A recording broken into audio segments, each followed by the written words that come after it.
Hi guys, welcome back to Reese's Blogs. All right, shout out to you, Life with Deja. This is for you. This is a video of why did I go to jail, and I've actually been to jail twice. Not something to be happy about, but let me tell you guys the first time, and then let me tell you the second time. But people have heard this. Um, you guys can hear it again because I've had some new fans, and let me tell you guys why. Because I don't seem like someone that would go to jail, but it can happen to anybody. All right, and we're just having some toast and bacon. Getting my protein in, guys, okay? This is just 2 pieces of bacon that shrunk really small. Coldest water bottles here, guys. Use my code WATERBREAK if you want to get a coldest water bottle. And let's say grace, okay? Dear God, bless this food, bless this time. Pray for everybody who's suffering, that you get them out of their dark place, and pray for my mother to heal. In Jesus' name, amen. All right, so guys, so the first time I went to jail, it was for petty theft. I didn't steal anything. So both times I've been set up and sent to jail. The first time was I was with one of my best friends, I thought at the time. She went to Publix. It's a grocery store. She stole some headphones, set me up. I went upstairs, met with the manager. I knew the other manager, but this was a new lady. She wanted to press charges. This lady put me in the back of the car, took me to the jail. They book you in, you take your mug shot. It's everything like you see on TV, basically, but it's a little worse. And then you go in this room that's like a big boarding school, if you've ever been to a boarding school or summer camp or anything. And you play dominoes, you play dominoes and you play Uno, or you play cards, or you learn how to play war or whatever they teach, or spades or whatever they teach you. And you watch a bunch of movies all day. That's literally what you do all day. And they take you outside and they let you exercise in the yard. And that's literally what it's called, the yard. And you can make friends really easy because people are nice at that time. Because a lot of people, when you're doing okay, so there's different, and I'm not teaching you guys this, and I don't want you guys to go through what I went through, because all this happened in my early 20s. And it wasn't like I was a bad kid or whatever, because everyone was like, why are you in here? You seem so proper and so whatever it was. I'm just like, shut the fuck, like, y'all don't know me. But anyways, I don't know why I keep saying anyways, but there's misdemeanors, there's petty theft, there's misdemeanors, there's felony, and then there's really, really bad, like if you murder someone or, do something else to someone. So mine was a misdemeanor because, it was a setup, and it was a racial setup thing too, because honestly, they swore that they had me on tape stealing the headphones. And of all things, I go to jail for stealing headphones. But anyways, and they're $9 headphones, all right? And they put my bond at like $250, like $250, right? So I remember I went in, they booked me in. You get your first phone call like you see off of the movie, right?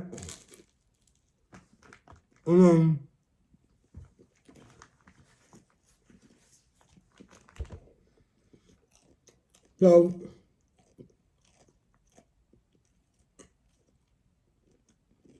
sorry. You get your first phone call. Who do I call? My mom. So I call my mom. And my mom, I'm in jail. She's like, stop playing. I'm like, no, I'm really in jail. It's late at night. By the time that I got booked in and everything, it's already like midnight, right? And she's like, I'm not going to come get you. You know I don't see good at nighttime. Blah, blah, blah, blah, blah, blah, blah. All these excuses of why she's not going to come get me. She's like, I told you not to go with her. You were supposed to be earning money so you could go hang out with your girlfriend. And you just disappeared. And she's like, see what goes around. She's like, that's what happens when you don't listen and you don't obey me. Your father's coming back tomorrow. Let me talk to him about it and I'll let you know. And I'm like, okay, whatever. I knew she wasn't going to come get me. My mom is the type of person that she wants to teach you a lesson the hard way and say, see, I told you.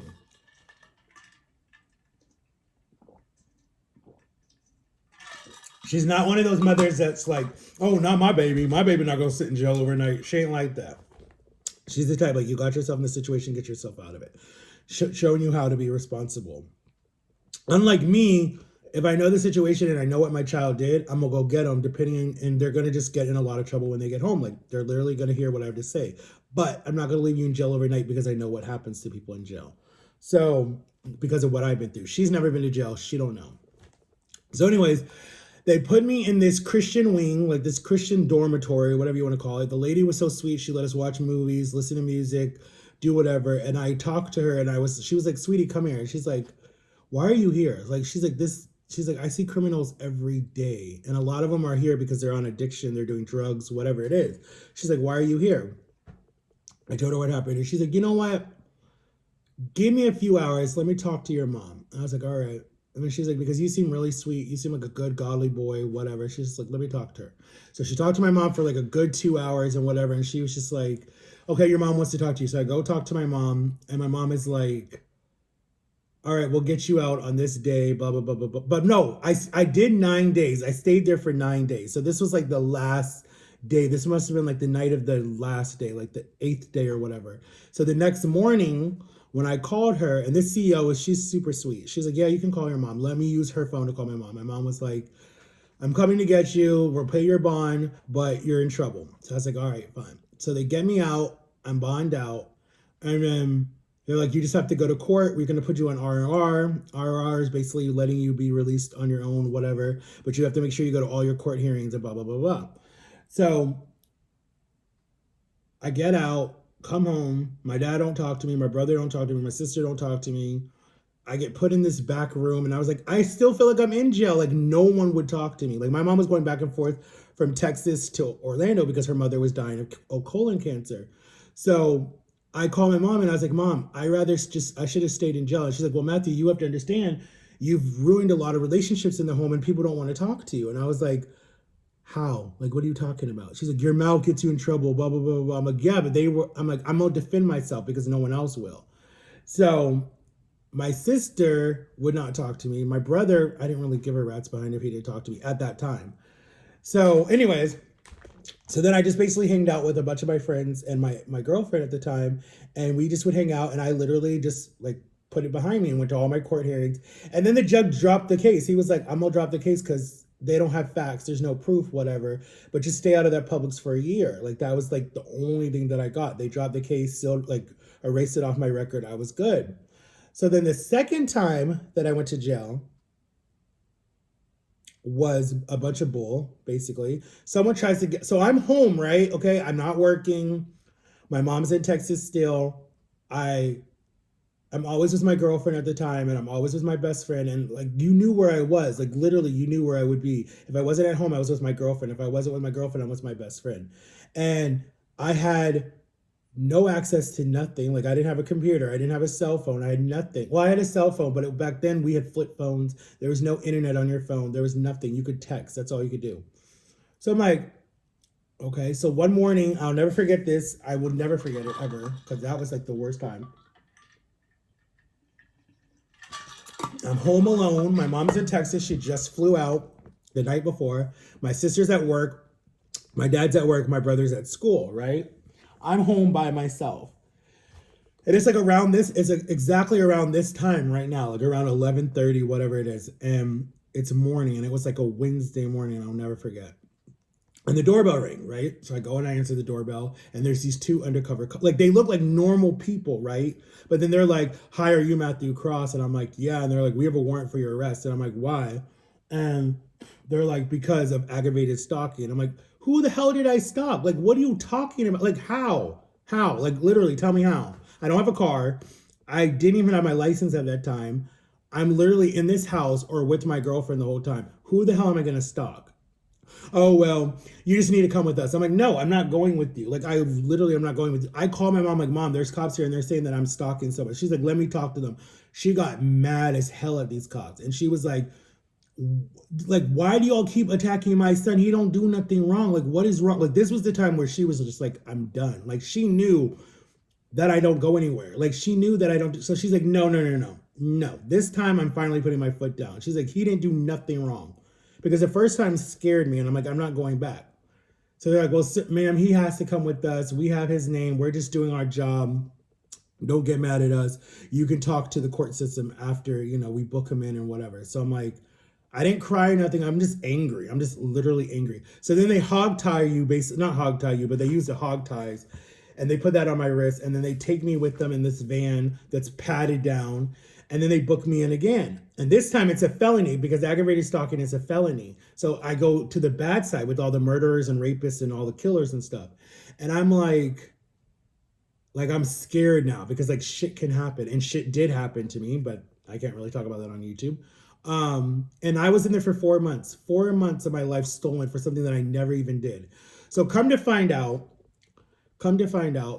someone had connections with the state attorney, was mad at me, was able to come up with these bogus charges to get aggravated stalking, even though there was no proof. There was no proof at all. None. There was like nothing. There were no text messages. There was no like, there was nothing. They checked my phone. They checked the computers in the home that you know, I didn't have my own computer. So they checked my mom. They checked my dad's. They checked my sisters.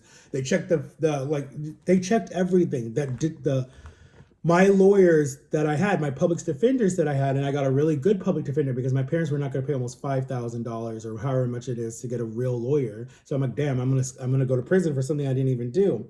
And they were like, no, you're not, because aggravated stalking in the state of Florida, if you're found guilty, it's 5 years in prison, like 5 years, and it's a felony on your record. And I was like, by the time I get out, it'd be 2017, and I'm like, I will be 20 something years old. So I'm like, oh hell no. So I was like, nah. So my girlfriend at the time, she stood by me through the whole thing because she knew that I wasn't a violent person. My family stood by me. I was in jail for 4 months. The food was shitty. The people were mean. Stuff happened to me in there that is still scarred me to this day. That's where I got my post-traumatic stress disorder from.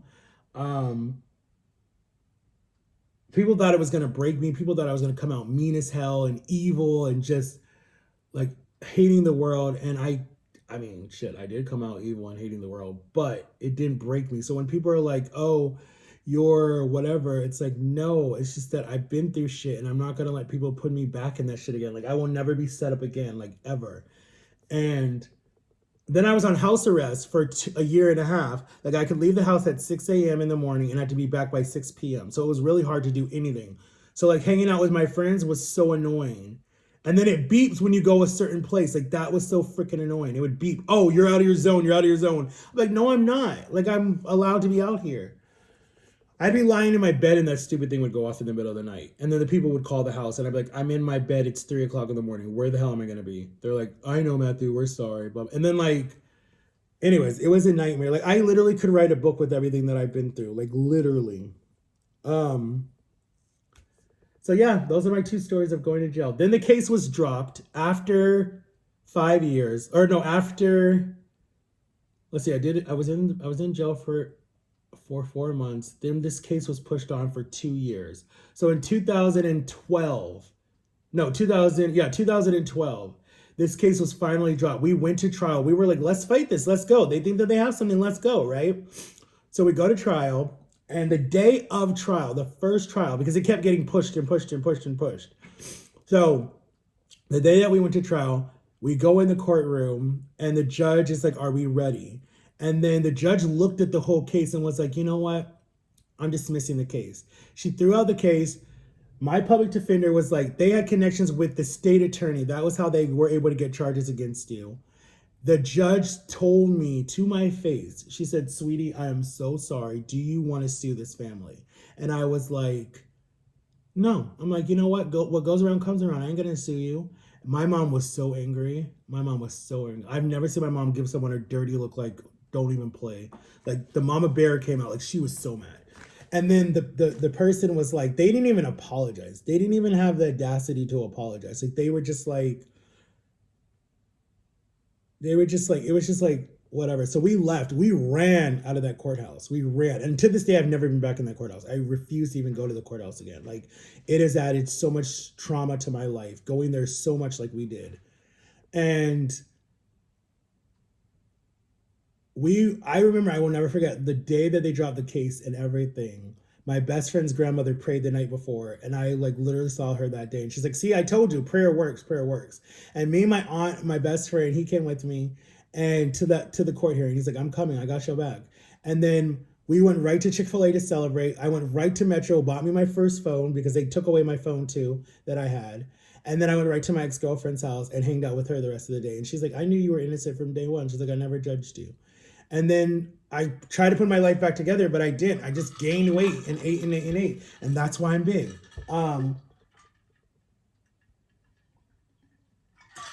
Because I had a lot of stuff that happened to me that scarred me for life. And I hate when people are like, why are you fat? What happened? Why are you big?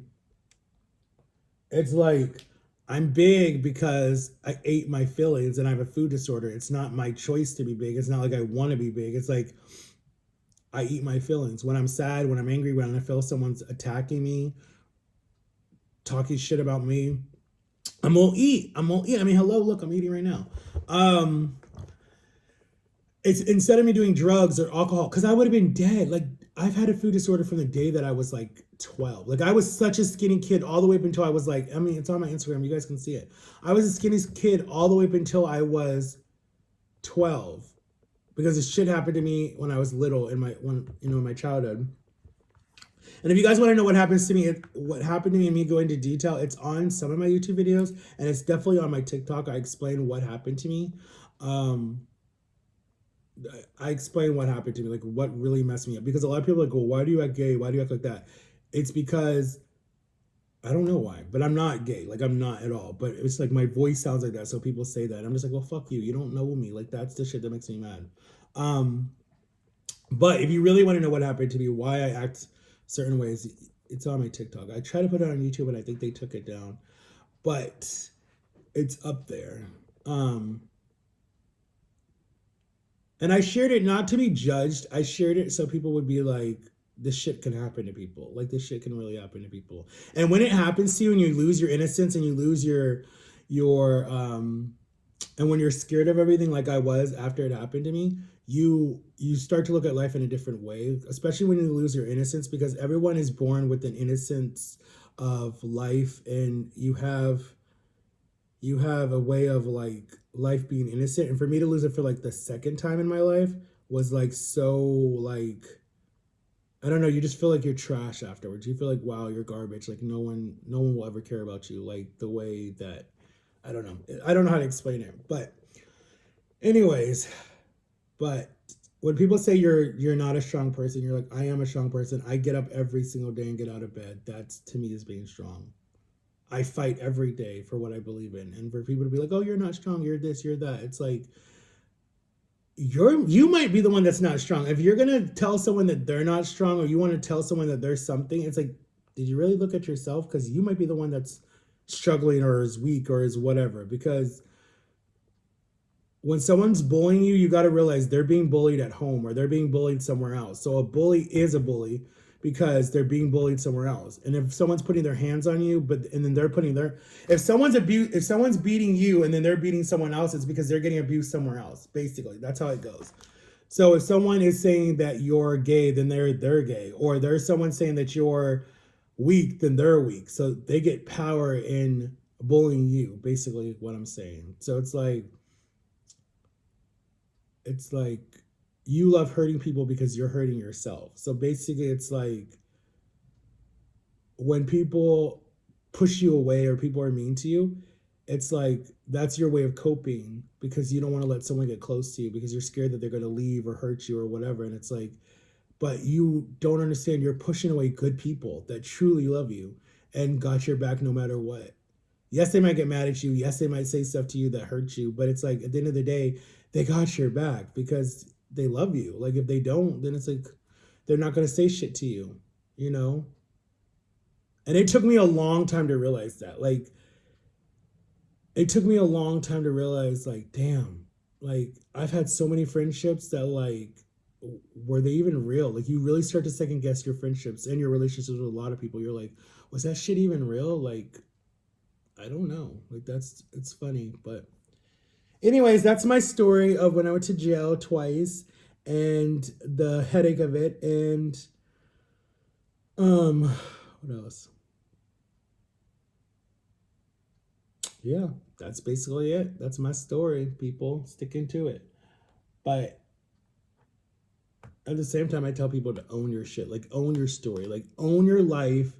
Don't hide behind it. Don't be scared to talk about it. Don't be embarrassed by it because you don't know if your story can help someone else. Like I hid behind my stuff for so many years because I was like, I'm not going to tell that. People are going to think that I'm this or people are going to think that I'm that.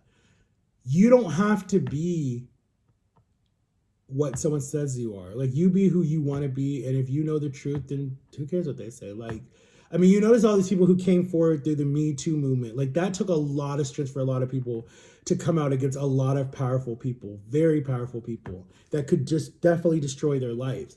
But they did it because they believed in something and they believed in themselves. And to me, that's powerful because you don't have to do that. And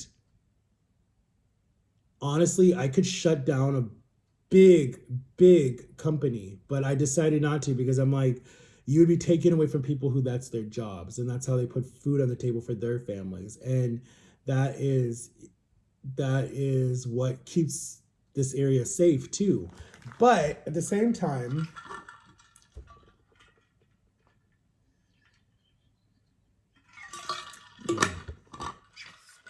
when people come at you in any kind of way, right?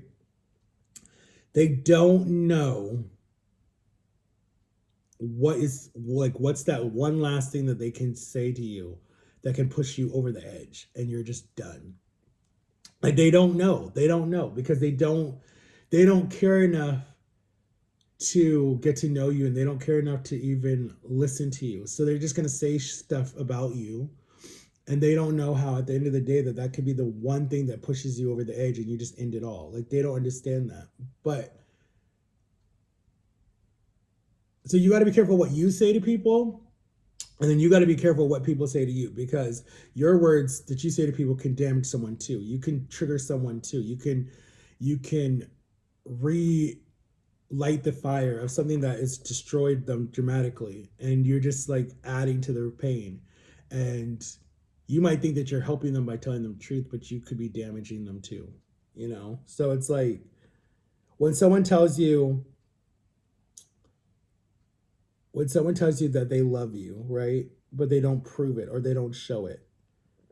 Then you're thinking, well, damn, am I even lovable? Like, am I ever gonna have love again? Like, I feel that. Like, I feel like no one loves me, no one cares about me, or I'll say it like this. I don't know what's true and I don't know what's honest outside of people that I know. Like I'm like, I don't know what's true anymore. And it's like they can tell me they love me, they can show up, they can spend time with me, they could buy me stuff, whatever it is. My thing is I don't need you to buy me stuff. I want you to spend time with me and I want us to connect on a level that like you don't have with anyone else. Like spend time with me, hang out with me, want to be around me. Don't just be like, "Oh, I called you today," or "Oh, I sent you a text," or "Oh, I bought you something." Like, no, spend time with me, hang out with me, let's go do stuff. Like let's see the world, let's travel, let's have fun. Like don't just be like, "Oh yeah, I'm just gonna talk to you, that's it." To me that's like, okay, I'm just like a little buddy of yours, that's it. Like no. But anyways, I'm blabbling. What the hell does that mean? um So yeah, that's my story of going to jail. The whole headache that jail was. It was a nightmare, but it made me stronger. It really did. Um, God knew what He was doing, and God got me out of it. And it was a good. As much as I hated it, and as much as I was scared, and as much as I just wanted to die, I was done. I was so done. Oh my God, I was so done. I was so done. There were two people that I was living for at that time. There were two people that I was just like, I have to be on this earth for them. But I love you guys and take care, and I'll talk to you guys later. Peace.